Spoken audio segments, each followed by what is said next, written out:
አንቺ እዚህ ምን ትሰራለሽ? አይመለከትሽ። ምን ትሰራለሽ?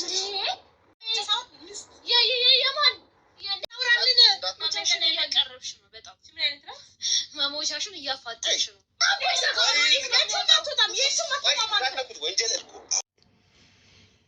ሰላም ሰላም ሰላም፣ ጤና ይስጥልኝ ውድና የተከበራችሁ ውድ የሆናችሁ የኔ ቤተሰቦች እንዴት ናችሁ? ሰላም ናችሁ? ዛሬ በመጀመሪያ ግን ድምፅ የተቀይሮ ትንሽ ጉፋን ይዞኛል። ድምፅ ከተቀየረባችሁ ማለት ነው። ለማንኛውም ዛሬ የመጣሁበት ጉዳይ በዚያች በማያልቀው ጉደኛ የሆነች የልዑል እህት ጉድ ነው ዛሬ የመጣሁላችሁ። በመጀመሪያ ግን ኤርሚያስን ሳላደንቀው አላልፍም። በጣም ጀግና፣ በጣም ቃል ያጥረኛል ለእሱን ለማመስገን። ትናንት ዕለት ከትናንት ወዲያ እንግዲህ የልዑል እናት ደብተር ውስጥ ያገኘችው ነገር አይታችኋል። እኔም በትንሹ አሳይቻችኋለሁ። እንግዲህ ከአክስትየዋ ጋር እንደምትሰራ የሚያሳይ ወረቀት ልዑል ተገዶም ሆነ ምን ብሎ ያው ተገዶ ሳይሆን ራሱ በፍቃደኝነት የፈረመው ወረቀት ነበር። እሱ ከተገኘባት በኋላ ሊሆን የሚያጠራጥር ነገር ሲያዩ እነ ኤርሚያስ እንግዲህ ይቺ ልጅ ከዚህ ጀርባ ምን እየሰራች ነው ተብላ በስንት መከራ ማለት ነው አካውንቷ ተፈልጎ ቤት ውስጥ ደብቀው ማለት ነው። ኦልሬዲ ልዑል እንደከፈተላት ያውቃል።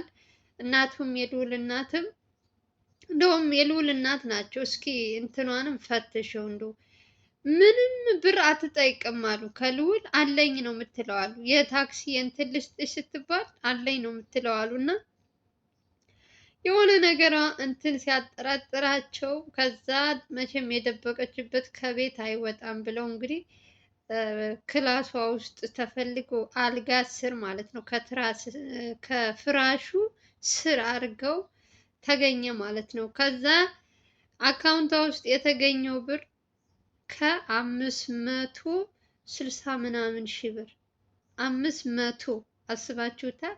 ከየት እንዳመጣችሁ ፈጣሪ ይወቅላል።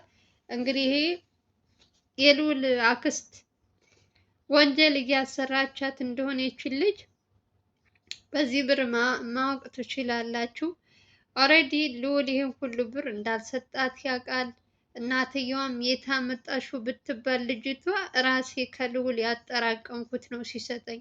ልዑል ሲጠየቅ ደግሞ እኔ ይሄን ያክል ብር አልሰጠውሽም፣ እኔ እኮ ምሰጣት የታክሲ እንደዚሁ ከጓደኞቿ ጋር ስትወጣ ከትምህርት ቤት የሆነ ነገር መብላት ከፈለገች ምናምን ከ1000 ብር ከ2000 ብር በላይ ሰጥቻት አላውቅም ብሎ ፊት ለፊት እንግዲህ ከቤተሰብ ጋር እየተፋጠጠች ትገኛለች ማለት ነው። ምን አይነት ወራዳና ቅሌታም ልጅ እንደሆነች አላውቅም። እሷ ግን በውሸት ለማሳመን አለቀሰች ምናምን። አንተ ራሴ የሰጠኝ ነው ሌላ ማን ይሰጠኛል ብላ ከዛስ ይሄ ነገር እስኪ አጠራቅመው ይሆን ምናምን ብሎ ልዑል እንደውም ተዘናግቶ ነበር። ኤርሚያስ ግን ጥበቡ አይገርማችሁ? በዚህ አካውንት የገባላትን እስኪ ከባንክ ቤት መጠየቅ እንችላለን ብሎ ስንት ብር እንደገባላት ባንክ ቤት ሂደው ሲጠይቁ ይሄ 560 ምናምን የተባለው ብር በአንዴ ነው የገባላት። በአንዴ ተቆራርጦ ምናምን አይደለም። ከዛስ ልዑል ነው ስትል የነበረችው ወራዳ ራሷን ይዘው ሂደው ባንክ ቤት በአንድ ቀን ይሄ ሁሉ ብር እንደገባላት ማንንም ከነገራችን ላይ ውሸት ብናወራ አሁን ላይ ቴክኖሎጂ ነው፣ የሚያስዋሽ ነገር አይደለም። ፊት ለፊትሽ አምጥቶ እንትን የሚልሽ ነገር ነው፣ ያዋርድሻል። እና እውነቱን ተናግራ በዛ ሰዓት ይሄ ሁሉ እንትን አይፈጠርም። ግብግብ ራሷ በራሷ ችግር እየፈጠረች ያለች ልጅ እና ተዋረደች ማለት ነው። ከባንክ ሲታይ ደግሞ ብሩ የገባላት በአንድ ቀን እንደሆነ ከዛ ልዑል ነው እንደዚህ ነው ስትል የነበረች ሴት ምኑን ታውራው? ውሸቷ በቃ ተዋረደች። ከዛም በስከ መጨረሻ ምን አለች? የልዑል አክስት እዚህ አለ አንድ ሰው ከሷ ጀርባ አለች፣ እሱ ነው የላከልኝ ብላ ስሙ ማን ያለችው? በእናታችሁ ይሄ ሰው ስም እኮ አይያዘኝም። በጣም ባለሀብት ነው። የልዑልን አክስት ራሱ የሚያግዛት እሱ ነው በገንዘብ ከጀርባ። ስሙ ጠፋብኝ፣ ካስታወስኩት እነግራችኋለሁ። ታውቁታላችሁ። ልዑል ራሱ በየቀኑ ነው ስሙን የሚጠራው። እሱ ነው ያስገባልኝ ብላ በስከ መጨረሻ ተናገረች ማለት ነው። በቃ ልዑል ምንም የሚያደርገው ጥፊት አለው። ከዚህ ቤት ትወጫለሽ፣ ገጠር ከፈለግሽ የትም ቦታም ሂጅ፣ ከፈለግሽ ካክስቴ ጋርም እዛ ሆነሽ እኔን እንትን ለማለት ጉድጓድ መቆፈር ትችያለሽ። ምን በቃ ተናዶ የማይለው እንትን የማይለው እነ ሚኪ ኤርሚያስ እነ እንትናም ነበሩ አረጋግተው በቃ አንተ ተረጋጋ ምናምን ብለው ያንን አካውንት ይዘው ኤርሚያስ ጋር ይቀመጥና ይሄ ሰውዬ ምን እያሰራት እንደሆነ ይሄን ብር ሰጥቶ እንግዲህ ልጅቷ ለካስ ይሄን ብር ተከፍሏት ነው ልዑልን እንደዚህ አድርጊ ስትባል እሱ በተኛበት ስንት ጊዜ አይታችኋል። እንግዲህ በራሳችሁ አይን ታሞ ሳለ ምን እየሰራች እንደሆነ እና ለካስ ገንዘብ ተከፍሏት ነው በገዛ ወንድሟ ላይ ሴራ እያሴረችበት የነበረች እየተባበረች ከነሱ ጋር ነበረ። በስከ መጨረሻ የንጹሃን አምላክ እንግዲህ ልዑል ታውቃላችሁ፣ ምንም ለሰዎች ክፋት ለሰው እንትን አይልም። በጣም መልካምም ስለሆነ መሰለኝ ዛሬ እዛው ፊት ለፊት የተዋረደችው። አንዳንዴ ለምንሰራው ስራ ዋጋ ያስከፍለናል። ገንዘብ ከሆነ የፈለገው ነገር ቢሆን የሰው ገደል ይዟችሁ ነው የሚሞተው። በቃ ገደል ይዟችሁ ነው የሚገባው እና የሰው ገንዘብ የሰው ነው። በተለይ የገዛ ወንድምሽን ባለ ውለታሽን እያስተማረሽ ምንም ሳይጎልብሽ እያንተንከባከበ የሚጠብቅሽን ወንድምሽን መሸጥ በገንዘብ ይሄ ራሱ ትልቅ ኃጢአት ነው እና ተዋረጅ ሲላት ይመስለኛል። አንደኛ ነገር ልዑል ላይ እኔ በጣም ብዙ ነገር እያየሁበት ነው። ይቺ እህቱ ስንት ነገር እያደረገች እስር ቤት መግባት ሲገባት፣ አክስቱም እስር ቤት መግባት ሲገባት፣ አክስቱ በልዑል ላይ በምግብ መርዛ ልትገለው ነበር። ግን እሱ ግን ተስማምተው ጭራሽ ያልሆነ ወረቀት አስፈረመ። ይኸው አሁን ምን ውስጥ እንደከተቱት እያያችሁ ነው። የፈረመው ወረቀት ብዙ ችግር ይዞበት እየመጣ ነው እና እነዚህ ሰዎች አሁን ዝም ብሎ እያያቸው በየጊዜው አናቱ ላይ ቤት እየሰሩበት ነው ያሉት እና ውሳኔውን ቆረጥ አድርጎ ወስኖ ለሕግ አካል አሳልፎ ቢሰጣቸው እሱም ሰላሙ ያገኛል፣ እናቱም በአካባቢውም ያሉ ሰዎችም ሰላማቸው ያገኛሉ። ይቺ ልጅ አሁን የልዑል እህት ቤቱ ውስጥ ነው አብረው ነው ያሉት። ገንዘብ ነው የተከፈላት።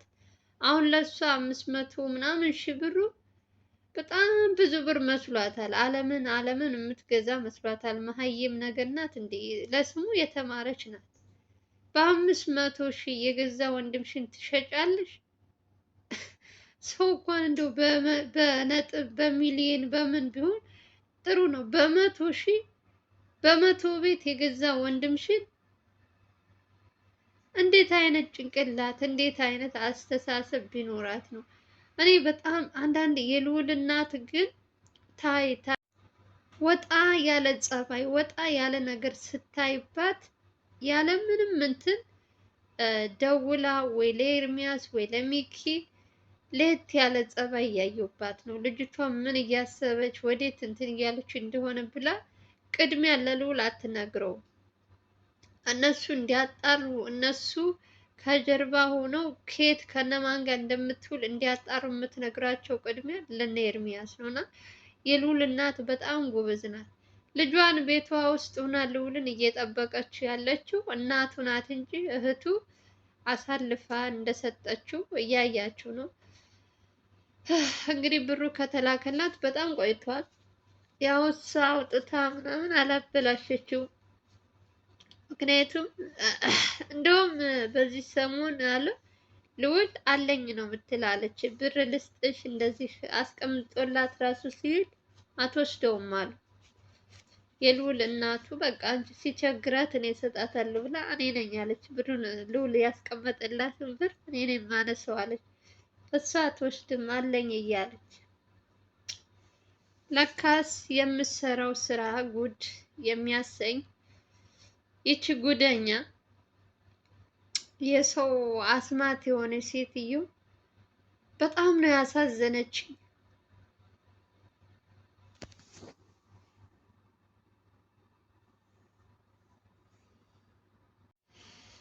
እና አንዳንዴ ልዑል ትረፍ ሲለው ይመስለኛል እናቱን እዛ ቤት ውስጥ ቁጭ አድርጎ ይችን ልጅ እንድትከታተላት ያደረገው የእውነት ፈጣሪ ስለሚወደው ነው ብያችኋለሁ። አሁን ይች ልጅ ብር ከተላከላት ራሱ በጣም ቆይቷል ቀኑ። የምታወራቸው ምናምን ያው ስልኳን ስለምትደልተው ሁሉም ነገር ስለሚታወቅበት አታስመስልም። ገባችሁ?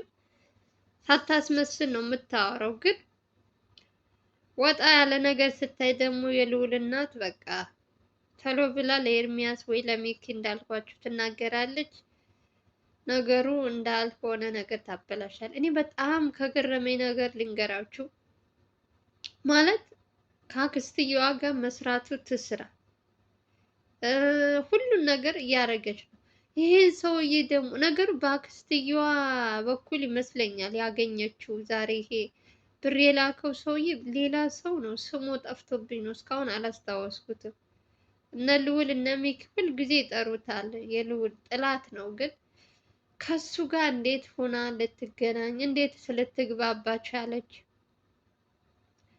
አምላክ ሆይ ትዕግስቱ ስጠኝ። ደግሞ ምንስ ቢያዛት ነው ይሄ 500,000 ብር የላከላት በአካውንት? ግደዩ ብትባል እኮ የምትገል ሴት ናት። እናንተ ይሄንን እንደምታደርግ ግን ታውቃላችሁ። ከትናንት ዕለት የቤት ሰራተኛው እና ዘበኛው ምን እንዳደረጉ በልዑል ላይ አይታችኋል። አይ ልዑል እኮ የፈረደበት ምን አይነት ችግር ውስጥ እንደገባ በጊዜ ከጊዜ ጊዜ ይሻሻላል የሆነ እንትን ይላል እያለ እሱ ግን የማይዘለቅ የማይደረግ ነገር በጣም ትልቅ ችግር ውስጥ ነው የገባ። ማንም ሰው አልተረዳውም እንጂ እነዛ ሰዎች ብር ተከፍላቸው ምንም ብለው ብቻ ሽጉጥ ተሰጥቶት ምናምን ልዑልን እንዲገል ማለት ነው። ፈጣሪ ደግሞ ሲወደው እግዚአብሔር ትረፍ። መቼም ቀንሽ ካልሆነ ሰዎች የፈለጉት ለአንቺ ጉድጓድ ቢቆፍሩ ምን ቢሉ ከቀንሽ አታልፊም። ቀንሽ ከሆነም ደግሞ በትንታ ውሃ ራሱ ልትሞች ትችያለሽ። እና ልዑል በጣም ከብዙ ነገሮች እየዳነ እየተረፈ ነው ያለው እና ምን ያክል ፈጣሪ ቢወደው እንደሆነ አላውቅም። የሆነት ብዙ ነገሮች እየተዘጋጁለት ለሱ እንትን ሲባልለት በቃ እንደ መላእክት ሆኖ ሰው የሆነ ነገር ያመጣለታል እና ንጹህ ልብ ስላለውም ይመስለኛል። እናቱም ደግሞ ሰሞኑን በጣም እየተከታተለቻት ነው። ልጅቷ ወጣ ወጣ ያለ ነገር ስታይ ጸባዩዋ ወይ የሆነ ብቻ በስልክም እየደወሉ ያስጨንቋታል መሰለኝ። ልጅቷ ደግሞ ጨክና ወንድሟ ላይ ማድረግ አልቻለችም መሰለኝ። ብቻ ነገሩ ጨካኝ ናት። ብሩን ከተቀበለች አንስቶ ለእኔ ጨካኝ ናት። መቼም በነፃ አይሰጧትም። ይህ ሁሉ ብር የሆነ ነገር ትዕዛዝ አዘዋት ነው እንጂ አሁን ራሱ ምን አድርግ ተብለች ነው ይሄ ሁሉ ብር የገባው ብትባል ብትሰራ ከማልቀስ ውጭ ግደሉኝ ግደሉኝ እንጂ አልናገርም። ስለ አክስትየዋን ብትባል ብትሰራ አልናገርም። ብዙ ነገር ታውቃለች፣ ግን አልናገርም አለች። አቤቱ አምላክ ቤት ትዕግስት ስጠኝ። እንደው ስንቱን አየሁት እኔ በዚህ ትንሽ ቀን እንኳን እንደው የዚች ደግሞ ባሰ። የእውነት የዚች ደግሞ ባሰ። እንደው የሌላውስ ትንሽ ይሻላል። የዚች ደግሞ በገዛ እንትኗ ላይ ተነስታ አብራ ተባብራ የገዛ ወንድሟን በገንዘብ ልትሸጥ የተነሳች። ነገሩ ዘመኑ ይሆን ጊዜው ይሆን ሰው ይሆን ተበላሽቷል። የእውነት የምናየው ነገር በሚዲያው በምኑ አባት ልጁን ጀንጅኖ እንደዚህ ያደረገ እንደዚህ ሲባላው አብዛኞቻችሁ ስታለቅሱ ምን ስትሉ፣ ግን ደግሞ ቤታችሁ ውስጥ ደግሞ ቁጭ ብሎ እንደዚህ አይነት ሰውም አለ እና ሰው ተበላሽቷል። እኔ ብቻ ፈጣሪ መልካሙን ቀን ያምጣልን እንጂ ሁላችንም ገንዘብ አሳዳጅ የሰው ህይወት የረከሰበት እንደ ኢትዮጵያ የሰው ህይወት የረከሰበት ሀገር የለም። የእውነት አሁን እኮ እንስሳ እኮ አይሞትም እኮ እንስሳ አይሞትም። የሰው ልጅ ነው በየጊዜው በየእንትኑ እንትን የሚለው እና ከባድ ነው። ብቻ ፈጣሪ ይሆናል። ከዚህ ሁሉ ፈጣሪ ይጠብቀን። የንጹሃን አምላክ እኔማ በዚች ልጅ የመጣ ተናድጃለሁ። ምን እንደምሰራ እራሱ አላውቅም። ለማንኛውም የምወዳችሁ ተይዟል ኦልሬዲ ችግሩ። ይሄ ሁሉ ጉድ የመጣው የራሷ እንትን ነው፣ የራሷ ችግር ነው። ለማንኛውም ልዑል ስለተረፈ እግዚአብሔር ይመስገን። እሷስ ተዋት፣ መጨረሻዋን እንግዲህ ምን እንደምትሆን እናያለን። ለማንኛውም የዛሬው ይሄን ይመስላል። ከተመቻችሁ ቪዲዮ ላይክ እያደረጋችሁ አዲስ ከሆናችሁ ሰብስክራይብ እያደረጋችሁ በሌላ ቪዲዮ እንገናኛለን። አገራችን ሰላም ፍቅር ያምጣልን እላችኋለሁ። ወዳችሁ ፈቅዳችሁ ላይክ እና ሼር ለምታደርጉልኝ እህት ወንድሞቼ ደግሞ በጣም ነው ማመሰግናችሁ። ሰላማችሁ ብዙ ትርፍ ይበልልኝ ባይ